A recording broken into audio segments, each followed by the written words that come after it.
আগামী জাতীয় নির্বাচনে বিএনপির ভারপ্রাপ্ত চেয়ারম্যান তারেক রহমান সিলেট ১ আসনে প্রার্থী না হলে চেয়ারপারসনের উপদেষ্টা ও সিলেট সিটি কর্পোরেশনের সাবেক মেয়র আরিফুল হক চৌধুরী প্রার্থী হওয়ার ঘোষণা দিয়েছেন।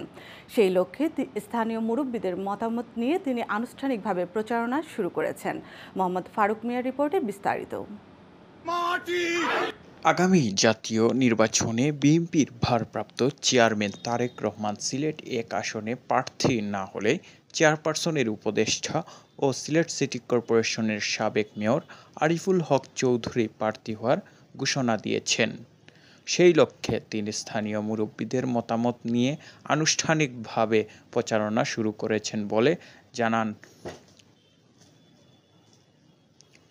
শুক্রবার জুমার নামাজ শেষে নগরীর বন্দরবাজারস্থ কেন্দ্রীয় জামে মসজিদ প্রাঙ্গণ থেকে নিজের নির্বাচনী কার্যক্রমের সূচনা করেন।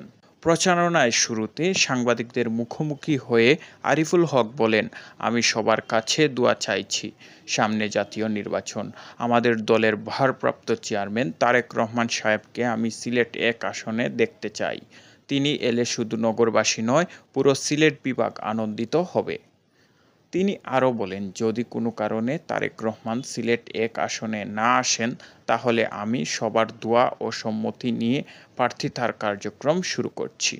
মোহাম্মদ ফারুক মিয়া, আইএন টিভি, সিলেট।